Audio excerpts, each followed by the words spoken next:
Halo sobat nih gas lagi nih si Feng Hao. Ya udah yuk langsung aja gaskeun. Yang mau ngasih donasi. Katanya beras bulog aja. Waduh, beras bulog atau kopi ya. Bisa cek deskripsi ya. Ya udah yuk langsung aja gaskeun. Mereview sedikit dari part sebelumnya, setelah Feng Hao mendapatkan sebuah informasi dari master kecil kalau dirinya saat ini dapat memurnikan kristal Yi, membuat Feng Hao dirinya pun memutuskan untuk pergi menuju kota es. Kota di mana kemungkinan kristal Yi itu berada. Dan setibanya di kota ini, Feng Hao dirinya pun melihat banyak sekali orang-orang yang mengenakan sebuah pakaian dingin khas wilayah bersalju.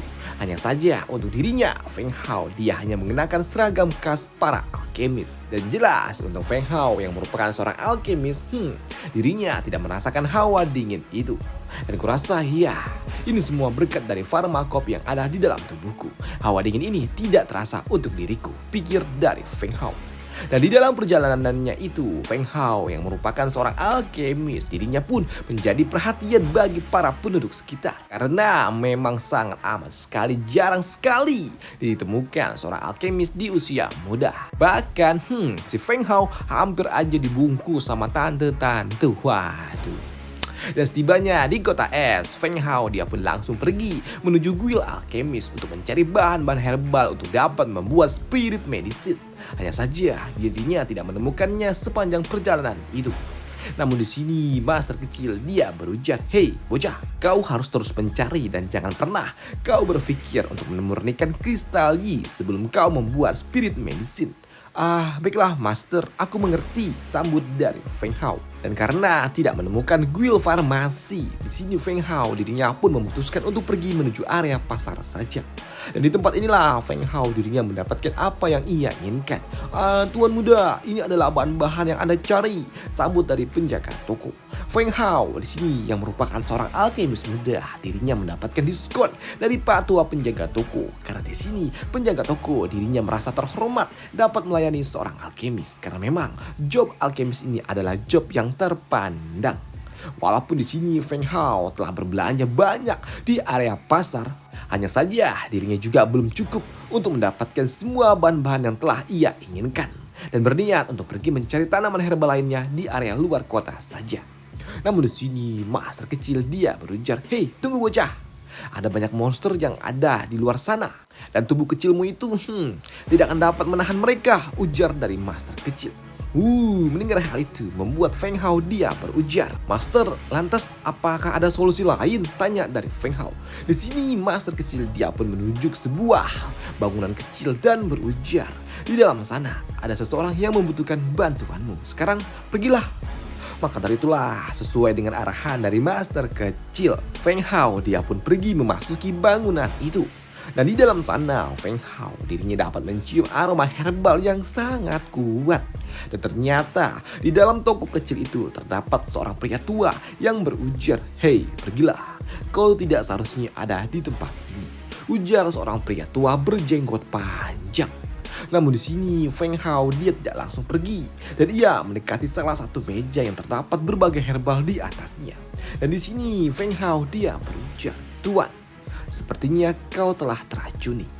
Racun ini seperti racun yang sangat mudah untuk terbakar. Dan aku duga sepertinya Anda mencari medisin yang sangat dingin untuk dapat menekan racun api itu. Iya kan?" ujar dari Feng Hao. Namun untuk Pak Tua itu dirinya pun tidak peduli dengan kata-kata dari Feng Hao. Bahkan dia berujar, seorang alkemis tingkat kuning.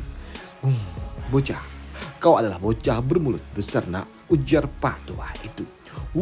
Direndahkan seperti itu tidak membuat Feng Hao kesal ataupun marah. Bahkan dia berujar, "Aku bukan pria bermulut besar tuan. Bagiku racun ini bukanlah sebuah masalah yang berarti." Tiba-tiba saja Pak Tua itu dirinya melepaskan semacam serangan, langsung menutup sebuah pintu yang ada di belakangnya dan berujar, Siapa yang mengirimmu ke tempat ini?" ujar master tua itu dengan auranya yang sangat membara. Dan merasakan aura dari Pak Tua itu membuat Feng Hao dia pun sadar kalau Pak Tua yang ada di hadapannya bukanlah orang biasa. Dan itu membuatnya berujar, tenanglah Pak Tua, jangan salah paham. Aku tidak mengenalmu dan aku hanya kebetulan lewat saja. Begini Pak Tua, bagaimana kalau kita membuat sebuah kesepakatan? Aku akan membantumu menyembuhkan racun itu dan kau akan membantuku juga. Ujar dari Feng Hao yang membuat Pak Tua itu berujar. Apa? Kesepakatan dengan seorang alkemis tingkat kuning. Mendengar hal itu di sini, Feng Hao dirinya pun menunjukkan kemampuannya dengan cara mengeluarkan ki dari jari jemarinya yang membuat Pak Tua itu pun sadar kalau bocah yang ada di hadapannya bukanlah bocah biasa, tapi adalah seorang alkemis tingkat Xuan. Di mana Pak Tua itu dia berujar, "Hei, apakah kau berasal dari kuil Shadow?" Mendengar hal itu membuat Feng Hao bingung. Apa? Kuil Shadow? Apa itu? Ya, mendengar sepertinya bocah yang ada di hadapannya ini tidak tahu apa itu kuil Shadow. Membuat Pak Tua itu sedikit percaya dan itu membuatnya berujar. Baiklah, apa yang bisa aku bantu? Jika aku, Hua Yuan Tian, bisa melakukannya, aku akan membantu dirimu. Ujar Pak Tua itu yang bernama Hua Yuan Tian. Mendengar nama itu membuat Feng Hao pun sadar kalau Pak Tua yang ada di hadapannya ini ternyata bermarga Hua, yang artinya dia adalah seorang anggota keluarga kerajaan. Baiklah, membuat sebuah kesepakatan dengan anggota keluarga kerajaan. Ya, ini adalah sebuah keuntungan. Dan itu membuat Feng Hao dia berujar, baiklah, aku ingin pergi ke area terdalam untuk menemukan beberapa bahan herbal. Tapi sepertinya, ya seperti yang kau tahu, aku hanyalah seorang marsial tingkat dasar. Maka dari itulah aku ingin meminta bantuanmu untuk dapat melindungiku saat ada di luar sana. Baiklah. Mendengar hal itu, di sini Pak Tua itu dia pun paham. Maka dari itulah kini sesuai dengan janjinya, Feng Hao dirinya pun langsung mencoba untuk dapat memeriksa Pak Tua itu dengan cara menyentuh denyut jantungnya saja. Dan di sini Feng Hao dia pun sadar kalau Pak Tua ini yang ada di hadapannya ini telah menggunakan medicine ice untuk dapat menekan racun yang ada di dalam tubuhnya. Dan ini adalah sebuah keputusan yang sangat gila karena ini akan memberikan rasa sakit yang sangat luar biasa. Bahkan di sini Feng Hao dia pun menebak kalau sepertinya Pak Tua ini dia telah teracuni selama 10 tahun. Hei, mendengar apa yang dikatakan oleh bocah kecil ini membuat Master Tua itu dia benar-benar shock. Bagaimana bisa bocah ini tahu tentang itu semua hanya dengan menyentuh denyut nadinya saja. Dan di sini Feng Hao dia berujar, "Ya Pak Tua, aku bisa menyembuhkanmu. Aku dapat menghilangkan racun ini. Hanya saja aku membutuhkan waktu yang cukup lama. Mengingat racun ini telah mencapai sumsum tulangmu." Dan karena di sini Pak Tua itu telah sepakat, maka dari itulah kini Feng Hao dirinya melakukan tugasnya untuk dapat memurnikan racun yang ada di dalam tubuh Pak Tua itu. Dan di sini Feng Hao pun sadar kalau sepertinya Pak Tua yang ada di hadapannya pasti adalah seorang master yang sangat kuat. Dan sepertinya Pak Tua ini adalah seorang master tingkat Ancestor. Sedangkan untuk Pak Tua Hua, dirinya dapat merasakan hal yang sangat luar biasa. Dia merasakan tubuhnya sudah sedikit membaik. Namun di sini Feng Hao dia berujar, "Ya, tubuhmu memang terasa lebih baik. Hanya saja ini belum benar-benar usai." Dari keesokan harinya, Feng Hao dan juga Pak Tua itu, mereka pun mulai melakukan sebuah perjalanan untuk mencari berbagai macam herbal yang ada di area terluar. Namun sesuai dengan perkiraan dari master kecil, jelas perjalanan mereka inilah tidaklah mudah karena memang harus berhadapan dengan beast. Namun monster-monster ini tidak ada artinya untuk Master Hua yang ada bersama dengan dirinya yang bekerja sebagai seorang pengawal. Namun merasakan ada yang aneh dengan wilayah sekitar.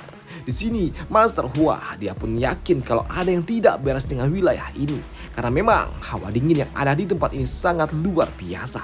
Dan di sini Feng Hao pun sadar apakah ini semua terjadi akibat dari kristali? Tanya dari Feng Hao. Ya, hal itu pun dibenarkan oleh master kecil. Dan sepertinya kristali yang ada di tempat ini adalah kristali yang telah berevolusi. Apa?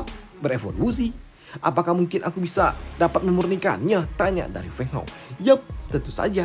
Hanya saja ya formulanya akan sedikit berubah, ujar dari master kecil. Master kecil dia juga berujar kalau Feng Hao harus menambahkan beberapa bahan lain yang lagi untuk dapat melakukannya. Dan sekarang kau kumpulkan saja dulu bahan-bahannya, ujar dari master kecil.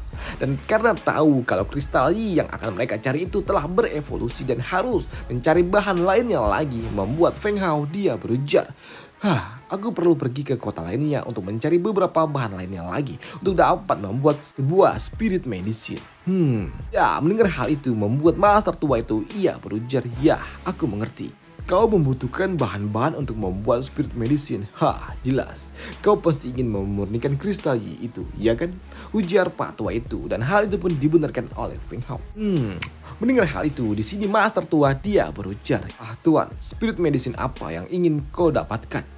Dan mendengar Feng Hao ingin mendapatkan spirit medicine yang terkuat, membuat Pak Tua dirinya menyarankan agar Feng Hao pergi menuju kota selatan. Karena di daerah selatan lah terdapat 5 kota dan seharusnya bahan-bahan itu cukup dicari di kota itu saja. Namun karena pergi menuju selatan itu cukup jauh, maka dari itulah Master Hua dirinya pun menarik tangan Feng Hao dan membawanya pergi. Karena memang akan sangat lama jika harus berjalan kaki. Maka dari itulah aku akan memberikan kau sebuah tumpangan. Dan melihat Master Hua dapat terbang, membuatnya pun sadar kalau sepertinya Pak Tua ini jelas pasti dia ada di tingkatan Ancestor Martial. Karena memang mereka lah yang telah mencapai ranah itu saja yang dapat melakukannya, dapat membuat sayap Ki dan meninggalkan ikatannya dengan bumi. Dan tak lama setelahnya mereka pun tiba di kota terdekat. Namun sayangnya bahan-bahan yang mereka butuhkan masih kurang. Maka selanjutnya mereka pun pergi menuju kota Gushi. Dan mendengar hal itu membuat Feng Hao pun ternotis. Apa? Kota Gushi? Ya, apakah kau pernah mendengarnya? Tanya Pak Tua itu. Ya, aku pernah beberapa kali ke tempat itu. Karena memang ibuku berasal dari keluarga Qiong yang tinggal di kota itu. Sambut dari Feng Hao. Maka dari itulah di sini Feng Hao dan juga Master Hua mereka pun pergi menuju kota Gushi sekalian untuk dapat menyapa kakek dan juga pamannya yang ada di kota itu. Aku penasaran bagaimana kabar dari kakek dan juga Ling Er. Sepertinya gadis kecil itu, ya, dirinya telah tumbuh dewasa, ujar dari Feng Hao. Dan beberapa saat kemudian mereka pun tiba di kota Gushi. Dan melihat wilayah kota sunyi setempat membuatnya heran. Hei, seingatku kota ini sangatlah ramai dan juga sibuk. Dan kenapa jalanan ini terlihat seperti tutup lebih awal, pikir dari Feng Hao. Namun ketika mereka berjalan menuju kediaman keluarga Qiong, di sini Feng Hao dirinya merasa ada yang janggal. Kenapa? Kenapa pintu mansion ini tertutup ya? Pikir dari Feng Hao. Dan ketika ia mencoba untuk masuk, tiba-tiba saja ada semacam serangan yang datang ke arah dirinya. Dan itu membuat Master Hua dirinya langsung menarik serangan itu dan membuat seseorang yang mencoba untuk menyerang mereka langsung tersungkur. Bahkan dengan kekuatan kecilnya saja sudah cukup untuk dirinya mendobrak pintu masuk mansion keluarga Qiong. Dan jelas ada yang mencoba untuk mendobrak masuk, membuat para penjaga mencoba untuk menyerang. Namun hal itu tidaklah berguna. Dan setelahnya kini keluarga Qiong mereka pun sadar kalau yang datang ternyata adalah anggota keluarga mereka sendiri. Dan itu juga membuat kakek tua itu, kakeknya Feng Hao, dirinya langsung datang memeluknya. Feng Hao, ternyata itu benar-benar kau, ujar dari kakek tua itu. Sedangkan untuk Feng Hao yang merasa ada yang janggal dengan kota ini, membuatnya bertanya, Kek, ada apa? Apa yang terjadi dengan kota ini? Maka dari itulah kini keluarga Qiong mereka mengadakan sebuah pertemuan untuk dapat membahas tentang apa yang sebenarnya terjadi dengan kota ini. Namun di sini kakek tua itu ia pun shock ketika ia tahu kalau pria yang datang bersama dengan cucunya ini adalah seorang pria yang bermarga Hua. Feng Hao dia masih sangat muda dan dia telah menjadi seorang alkemis dan kini dia juga dilindungi dan memiliki hubungan dengan keluarga Hua, keluarga kerajaan. Ini gila. Namun sebelum mereka semua membicarakan apa yang sebenarnya terjadi, datanglah seorang penjaga yang berujar, Tuan, mereka telah datang. Maka dari itulah kini kakek tua itu ditemani oleh Feng Hao dan juga yang lainnya. Mereka pun datang menemui tamu yang memang enggak diundang itu. Dimana tamu itu ia berujar, hari ini aku datang mengikuti perintah dari keluarga Shu. Aku datang ke sini untuk mengundang keluarga Qiong agar mau datang ke pernikahan keluarga Shu. Mendengar hal itu membuat Feng Hao bingung. Apa? Mengundang? Dia mengundang, tapi kenapa dia terlihat seperti seolah-olah sedang memaksa, pikir dari Feng Hao. Namun di sini untuk kakek tua itu dia merasa kalau ini ada yang tidak benar dan juga menganggap kalau keluarga Shu adalah seorang penipu. Namun di sini pembawa pesan dia berujar, kakek tua, keluarga Shu yang merupakan penguasa dari kota Ibaraki. Mereka telah jatuh cinta dengan anggota keluarga Kyongmu dan ingin menikahinya dan menjadikannya seorang selir. Dan seharusnya kau bangga karena ini adalah berkah untuk keluarga Kyongmu. Ujar dari Pak Tua itu. Namun mendengar hal itu di sini Feng Hao dirinya tidak terima dengan pernikahan paksa dan hal itu membuatnya berujar kalau keluarga Shu adalah keluarga jahat yang bertindak seperti binatang buas atau lebih cocoknya dengan sebutan keluarga sampah. Mendengar hal itu tentu saja tidak dapat diterima oleh pembawa pesan, di mana dia berujar, "Hei bocah, kau siapa? Berani-beraninya kau berkata kurang ajar kepada keluarga Shu." Namun di sini Feng Hao yang masih tidak tahu dengan siapa wanita yang akan dinikahi oleh keluarga Shu membuatnya bertanya, Siapa gadis dari keluarga Kyong yang kalian bicarakan itu? Tanya dari Feng Hao. Selain itu, di sini Feng Hao dirinya juga sadar dengan pasukan yang dibawa oleh pembawa pesan dan itu jelas tidaklah sulit bagi mereka untuk dapat menghancurkan keluarga Kyong. Namun ketika Feng Hao mendengar dari kakeknya kalau gadis yang dibawa oleh keluarga Shu adalah Ling Er membuat Feng Hao shock karena Ling Er adalah sepupu perempuannya. Dan ketika dia bertanya apakah Pak Tua ini yang membawa gadis itu kepada keluarga Shu, ya, hal itu pun dibenarkan oleh kakeknya. Lantas kenapa? Apakah kau dapat menyelamatkannya? Kau hanyalah seorang alkemis tingkat kuning. Memangnya apa yang bisa kau lakukan, Dan sepertinya, keluarga Kyongmu juga tidak mau ikut dengan kami. Baiklah, aku akan melakukannya dengan paksa. Di mana Pak Tua itu ia juga berujar, "Ayo, cepat seret mereka semua." Ujar Pak Tua itu. Maka dari itulah kini para kroco-kroco itu yang dibawa oleh Pak Tua itu kini mencoba untuk menyerang anggota keluarga Kyong untuk dapat membawa mereka secara paksa. Dan jelas hal itu tidak dapat dibiarkan oleh Feng Hao. Dan di sini Feng Hao dirinya meminta bantuan kepada Pak Tua Hua untuk dapat melepaskan aura bertarungnya yang cukup untuk dapat memberikan tekanan yang sangat kuat menekan para kroco-kroco itu. Bahkan dengan teknik sederhananya saja dapat untuk menghentikannya. Bukan cuma menghentikannya, tapi juga menghabisi mereka semua yang mencoba mendekati anggota keluarga Kyong. Dan melihat semua anggota Kang Pukul yang dibawa olehnya tumbang semua, membuat Pak Tua ini shock. Dan ketika Pak Tua itu kesal dengan Feng Hao yang berani-beraninya bertindak seperti ini kepada keluarga Shu, membuat dirinya mengancam akan membalas ini semua. Namun tiba-tiba saja ada sesuatu yang menghajar salah satu kaki yang membuat Pak Tua itu hanya dapat tersungkur dan meringkih kesakitan. Yang pada akhirnya Pak Tua ini dirinya memberitahukan di mana gadis Ling berada. Dia ada di mansion keluarga Shu di kota Ibaraki, di mana ia juga berujar, ini semua adalah permintaan dari tuan muda keluarga Shuhun. Dan ketika dia melewati kota ini, dia kebetulan bertemu dengan gadis kecil itu dan memaksanya untuk ikut. Ujar Pak Tua itu sembari terus menangis. Namun di sini Feng Hao ia juga bertanya, Bagaimana kabar sepupuku? Apakah dia baik-baik saja? Ya, gadis itu dalam kondisi baik-baik saja. Dia tidak kenapa-kenapa. Dia baik-baik saja, tuan muda. Aku hanya disuruh tuan mudaku untuk membawa keluarga gadis ini datang ke pernikahannya saja. Cuman itu saja, tuan. Setelah mengetahui kondisi sepupunya yang baik-baik saja, di sini Feng Hao dirinya senang. Dan untuk Master Hua, dia pun tahu apa yang harus ia lakukan. Menghabisi Pak Tua itu hanya dengan satu serangan kecil miliknya cukup untuk membuat pembawa pesan itu hilang dari dunia ini. Dan jelas ini akan membuat Feng Hao dirinya akan pergi menyelamatkan sepupu perempuannya yang ada di kota Ibaraki. Namun ya, aksi Feng Hao di kota itu akan dibahas di part selanjutnya. Dan sampai jumpa, bye, thank you.